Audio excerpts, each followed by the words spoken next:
Hi, I'm Terry Goodtrack. I'm the President and Chief Executive Officer of AFOE Canada. At AFOE Canada, we wanted to develop a series of podcasts that will assist our communities in better understanding some of the government operational requirements that our communities must comply with. It is my hope that these podcasts will help you in your day-to-day operations. Thank you.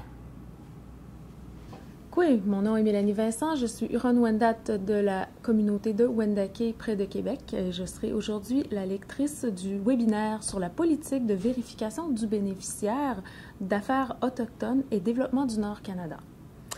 Alors, le sommaire de la présentation de l'Association des agents financiers autochtones sur la politique fédérale relative à la vérification du bénéficiaire inclura les sujets suivants. 1. Qu'est-ce qu'une vérification du bénéficiaire? 2. Comment s'effectue la sélection des bénéficiaires? 3. L'approche d'AADNC relativement à la gestion du risque et à l'évaluation générale. 4. La vérification des bénéficiaires en fonction d'une évaluation du risque. 5. Le processus de la vérification du bénéficiaire. 6. Les choses qui fonctionnent. 7. Les points à améliorer. 8. Les trucs pour se préparer à une vérification. 9. Les avantages de se préparer à une vérification. 10. Des exemples de bonnes pratiques pour remédier aux points à améliorer. 11. Suggestions pour se préparer à une vérification. Et 12. Les trucs provenant des autres Premières Nations. Qu'est-ce qu'une vérification du bénéficiaire? La vérification du bénéficiaire est une forme de vérification de conformité qui est entreprise par le gouvernement du Canada, le secteur de l'évaluation et de la vérification. Il ne s'agit pas du processus annuel de vérification des états financiers qui est effectué par des firmes, par exemple MNP, BDO ou Deloitte, à chaque année par les conseils de banque. Ce n'est pas la même chose. La vérification du bénéficiaire consiste à examiner et éventuellement à tester la conformité relative à une entente de financement et cette vérification peut inclure ce qui suit. Examiner les tâches accomplies par le bénéficiaire dans le cadre d'une activité, d'une initiative ou d'un projet. Vérifier la validité de tous les rapports soumis. Évaluer les contrôles internes associés à l'entente de financement. Examiner l'admissibilité des dépenses engagées par le bénéficiaire. Confirmer que les objectifs de rendement définis dans l'entente de financement sont atteints. Évaluer la conformité du bénéficiaire avec les termes et conditions de l'entente de financement. Examiner la gestion des programmes et les pratiques de contrôle financier du bénéficiaire à l'égard de l'entente de financement. Confirmer l'intégrité de toutes les données qui ont été rapportées par le bénéficiaire en vertu de l'entente de financement. La politique de vérification du bénéficiaire. Affaires autochtones et développement du Nord-Canada dispose d'un plan de vérification des bénéficiaires où les bénéficiaires sont sélectionnés pour faire l'objet d'une vérification en fonction d'une évaluation du risque, de la valeur de l'entente de financement et de facteurs aléatoires. Dans le cadre de l'exercice 2012-2013, AADNC a initié 25 vérifications des bénéficiaires pour fournir l'assurance que le bénéficiaire disposait des mécanismes appropriés en termes de gestion et de contrôle financier et pour vérifier que le financement a été utilisé aux fins pour lesquelles il a été alloué. Les 25 vérifications ont été complétées. La conformité versus la vérification du bénéficiaire. La politique sur les paiements de transfert et la directive sur les paiements de transfert mettent l'accent sur l'utilisation des approches axées sur les risques pour la gestion des programmes de paiement de transfert. Les activités de conformité sont nécessaires pour confirmer l'admissibilité des dépenses et le rendement du programme. Ces activités s'effectuent en utilisant une variété d'outils d'évaluation du risque, d'examen des outils et des stratégies dans le cadre d'un continuum plus large de gestion de risque. Les examens de conformité consistent notamment à confirmer la documentation des bénéficiaires, à communiquer avec les bénéficiaires, à évaluer en temps opportun les rapports des bénéficiaires, autant les rapports financiers que de rendement, à examiner périodiquement le degré d'avancement des projets, à examiner les rapports et les documents à l'appui, à faire une évaluation préalable de l'admissibilité des individus et à effectuer des visites sur place des bénéficiaires. Comment s'effectue la sélection des bénéficiaires? C'est par l'évaluation du risque.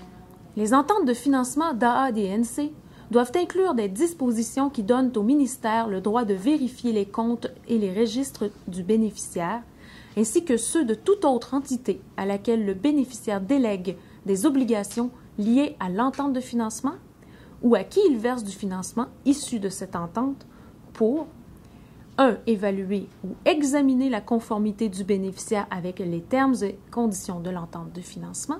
2. Examiner la gestion des programmes et les pratiques de contrôle financier du bénéficiaire à l'égard de l'entente de financement. 3. Confirmer l'intégrité de toutes les données qui ont été déclarées par le bénéficiaire en vertu de l'entente de financement et ou vérifier les pratiques de gestion du bénéficiaire en lien avec l'entente de financement. Le plan de vérification du bénéficiaire s'appuie sur les profils de risque des bénéficiaires ainsi que sur une série de facteurs que le comité de vérification du bénéficiaire établira de temps à autre. Des comités chargés de la surveillance de la gestion des paiements de transfert dans les régions sont consultés sur la sélection des bénéficiaires qui feront l'objet d'une vérification. L'approche d'affaires autochtones et développement du Nord-Canada relativement à la gestion du risque. L'outil d'évaluation générale. Grâce à l'identification des risques, l'évaluation générale contribue au succès des ententes de financement individuelles en évaluant le rendement et la capacité du bénéficiaire à maintenir la continuité et la durabilité dans la prestation des programmes et services. À identifier et à prévenir les problèmes avant qu'ils n'atteignent le point où des actions en gestion et prévention des manquements sont nécessaires. À éclairer le processus d'allocation des ressources dans une optique de correction des problèmes et d'amélioration constante, et à permettre le dialogue entre le ministère et les bénéficiaires. Les avantages de l'évaluation générale. L'évaluation générale aide le ministère à évaluer si un bénéficiaire peut être admissible à une approche de financement sous forme de contribution globale ou souple, et elle aide le ministère à évaluer la durée de l'entente de financement.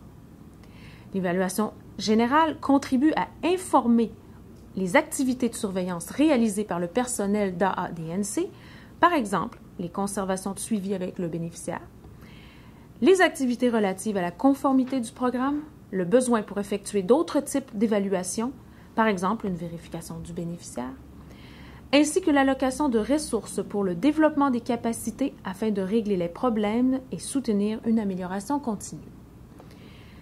La gestion des risques est évaluée selon un niveau faible, moyen ou élevé. Les facteurs de risque de l'évaluation générale. Le cahier de travail mentionne 4 facteurs de risque majeurs ou 4 piliers pour évaluer la communauté. La gouvernance, la planification, la gestion financière et la gestion des programmes. Nous examinerons l'une des considérations du pilier de la planification, c'est-à-dire la planification stratégique, pour illustrer comment chacune des considérations affecte la cote d'évaluation générale. Les facteurs de risque liés à la gouvernance. 1. La capacité de faire des affaires se réfère non seulement à la capacité juridique, mais aussi à la capacité de réagir aux écarts de rendement au sein de l'organisation. 2. Les élus responsables doivent comprendre les contrats et les ententes qu'ils ont signés. Dans le contexte d'affaires autochtones et développement du Nord-Canada et de Santé Canada, ce sont les ententes de financement. Si les élus sont susceptibles de changer en cours d'exécution d'une entente, il faut planifier la continuité des choses et bien communiquer.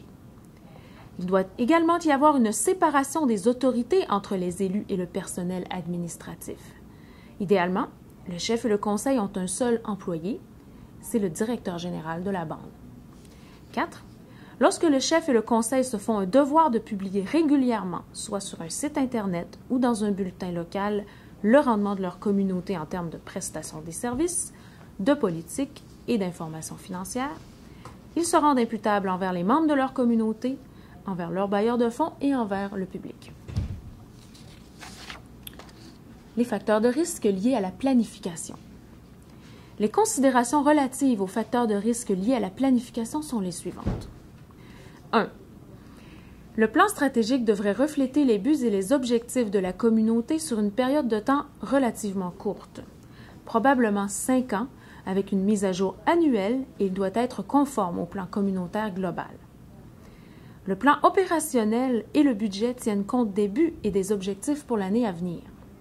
En termes de meilleures pratiques, le plan opérationnel doit être conforme au plan stratégique et peut être fondé sur les plans de travail des gestionnaires qui auront été synthétisés par le directeur général de la bande ou le chef des opérations de la bande et approuvés par le chef et le conseil. Les plans de travail reflètent les exigences de rendement convenues avec AADNC et Santé Canada, conformément aux ententes de financement. Il reflètera aussi les plans de travail financés par des sources de revenus autonomes et d'autres types de contrats de financement. 3. Le plan de continuité des affaires ou plan pour répondre aux événements imprévisibles prend en considération la possibilité d'urgence et d'autres événements qui pourraient se produire en dehors du plan opérationnel de base. La préoccupation d'AADNC et de Santé Canada est que la communauté doit être capable d'offrir les programmes financés, même lorsqu'elle fait face à des événements inattendus. Du point de vue du chef, du conseil ou du même point de vue de la communauté, si des sources de revenus autonomes sont utilisées pour le plan stratégique et les plans de travail, la communauté doit avoir confiance en ses dirigeants, à savoir qu'en cas de situation d'urgence, la stabilité sera assurée. Les facteurs de risque liés à la gestion financière. Les considérations relatives aux facteurs de risque liés à la gestion financière incluent les suivantes. 1. Le cahier de travail de l'évaluation générale identifie un certain nombre de ratios qu'AADNC utilise pour mesurer la capacité d'une Première Nation à honorer ses obligations financières dans des conditions normales. Nous regarderons ces formules plus en détail dans un petit moment quand nous analyserons cette considération. Les dossiers financiers appuient les états financiers vérifiés par un vérificateur indépendant. Troisièmement, il est important que les personnes qui occupent une fonction financière au sein de la Première Nation soient accréditées avec un titre professionnel en comptabilité.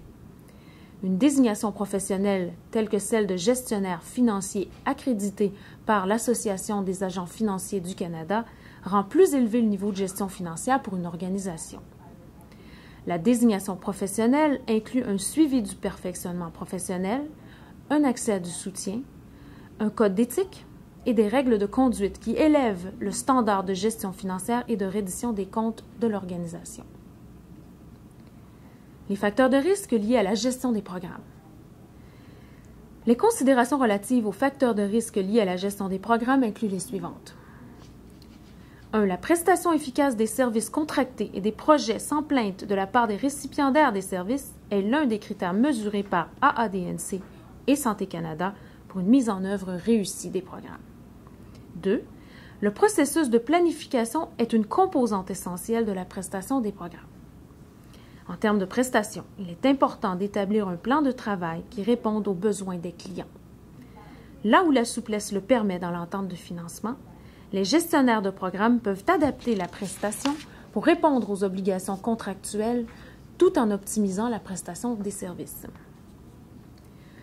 Le risque de lacune dans la prestation des programmes est réduit lorsque le personnel de gestion des ressources humaines s'assure que le personnel offrant les services est qualifié et, le cas échéant, possède les accréditations professionnelles appropriées. Quatrièmement, il ne suffit pas de réussir la prestation des programmes si personne ne connaît les résultats de ces programmes. Des rapports doivent démontrer aux bailleurs de fonds que les programmes ont été offerts dans les paramètres de l'entente de financement. Si cette reddition de compte se veut vraiment significative, des rapports seront également faits au chef, au conseil et à la communauté. Un rapport bien fait inclura les écarts de rendement, qu'ils soient favorables ou défavorables, y compris les succès et les défis, avec des plans qui permettront de surmonter les défis. Une évaluation du risque élevé. L'évaluation des risques porte sur la capacité du bénéficiaire de gérer des projets. Si l'évaluation des risques est élevée, cela implique la capacité de l'équipe de gestion et donc une vérification sera probablement déclenchée. Une évaluation du risque moyen. Une cote de risque moyen démontre que la gestion pourrait être améliorée. Une sélection aléatoire pour une vérification pourrait être faite. Une évaluation du risque faible. Une cote de risque faible indique une bonne gestion et n'entraînerait probablement pas une vérification.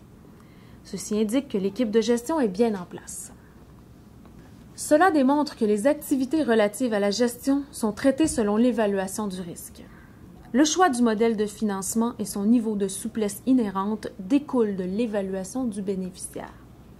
À titre d'exemple, une activité de reddition de compte de la part du bénéficiaire, c'est-à-dire les rapports financiers et de rendement, pour une communauté à faible risque, pourrait se faire au minimum une fois par année, par exemple. Pour une communauté qui serait à risque élevé, il faudrait fournir les rapports au minimum à chaque mois.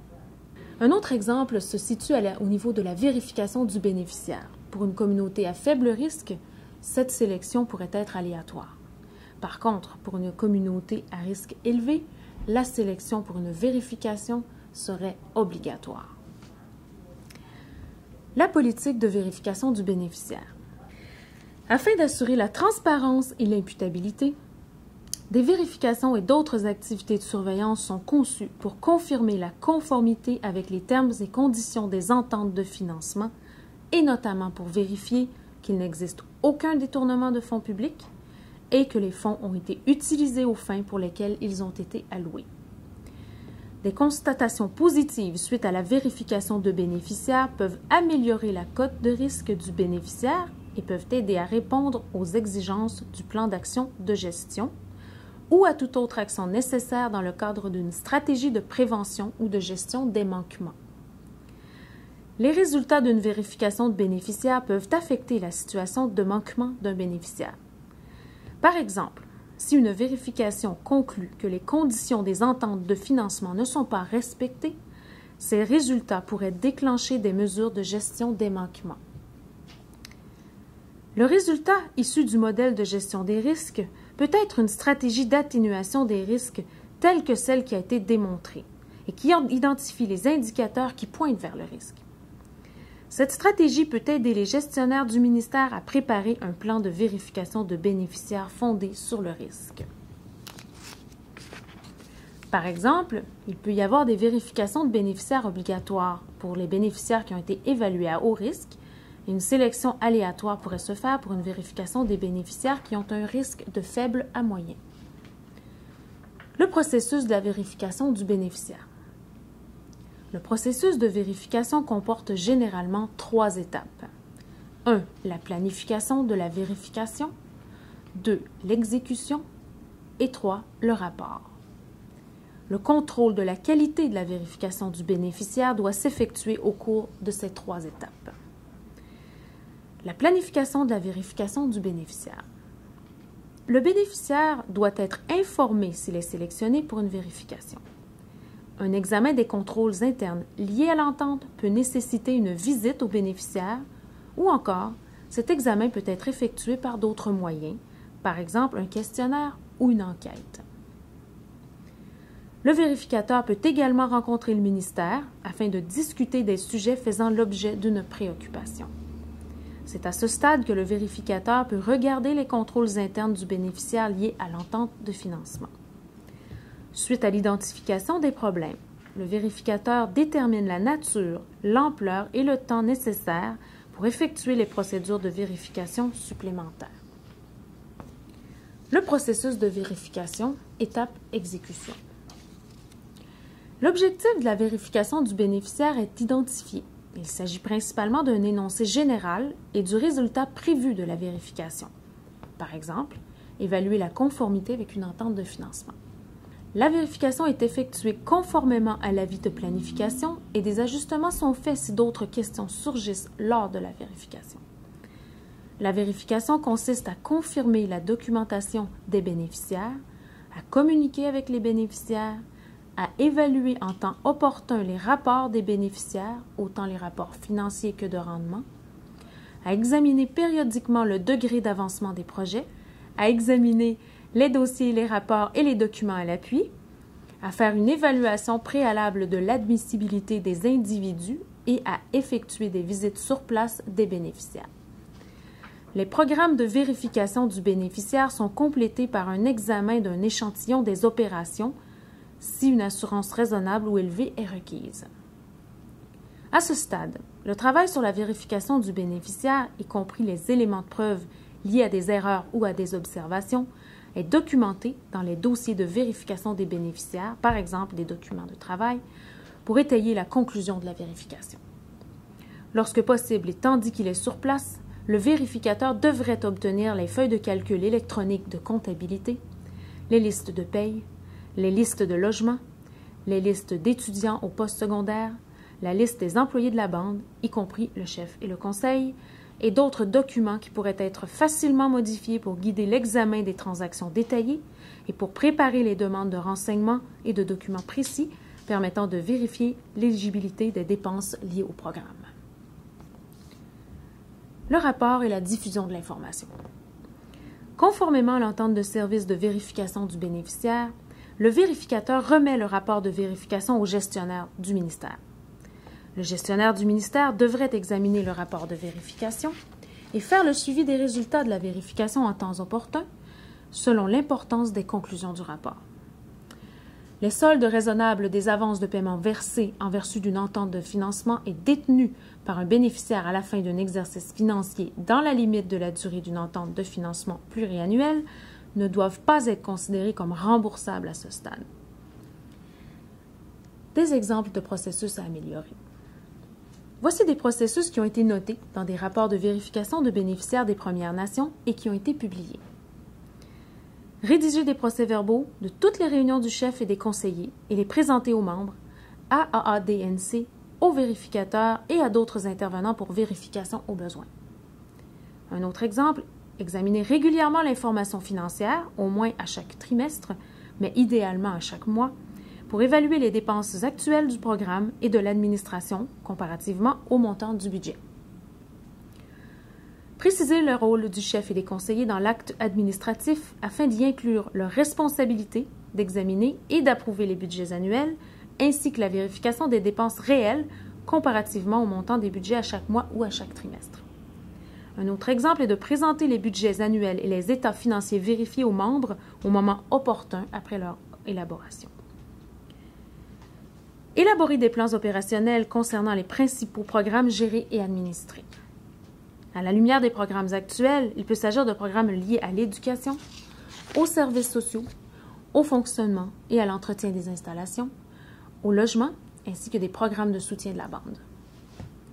Documenter et donner de la formation sur les politiques financières, incluant les exigences relatives aux encaissements et aux décaissements, à la comptabilité et à la tenue de dossiers ainsi qu'aux rapports financiers. Faire des rapports financiers. Examiner des rapprochements bancaires effectués chaque mois. Mener un examen plus approfondi et documenter des rapports mensuels concernant les écarts. Fournir régulièrement au chef et au conseil de bande l'information financière indiquant notamment les prévisions budgétaires et les résultats réels assortis d'explications des écarts importants, que ceux-ci soient positifs ou négatifs. Les contrôles financiers principaux liés aux dépenses des fonds fournis par AADNC doivent inclure au minimum ce qui suit. L'original des factures et des contrats doit être fourni ou disponible pour appuyer toutes les demandes de chèques. L'achat des marchandises ou des services doit être approuvé par le directeur général de la bande. Les demandes de chèques doivent uniquement être approuvées par les personnes autorisées. Avoir une liste détaillée, diffusée et à jour des personnes autorisées à approuver les demandes de chèques, à signer des chèques et à faire des virements bancaires. Trucs pour aider les Premières Nations à se préparer à une vérification. Les Premières Nations devraient comprendre les autorités de financement actuelles en place par lesquelles elles reçoivent du financement. Les modèles de financement pour les Premières Nations comprennent la contribution préétablie, la contribution souple, la contribution fixe, la subvention et la contribution globale. Les ententes de contribution préétablies offrent le moins de souplesse, tandis que les ententes de contribution globale permettent le plus de flexibilité. La contribution souple permet à la Première Nation de conserver un surplus. La contribution fixe permet à la Première Nation de conserver un surplus si un plan est élaboré dans les 90 jours. La contribution globale peut être dépensée en fonction des priorités de la communauté et une subvention n'engage pas de mesures précises de rapport. Les Premières Nations devraient effectuer leur propre processus d'assurance de la qualité en utilisant les mêmes méthodes que le gouvernement. Les Premières Nations devraient assurer une communication bilatérale avec le vérificateur et organiser des réunions après la vérification pour en discuter. Il est important que les Premières Nations fassent passer leur propre message sur l'historique de leur gestion et de leurs capacités, y compris d'expliquer les écarts entre les résultats de la vérification et les problèmes réels sur le terrain. Par exemple, il est important de véhiculer leur engagement envers la responsabilisation et la transparence, ainsi que leur adhésion à la saine gouvernance, surtout devant leurs citoyens. Les avantages de planifier une vérification.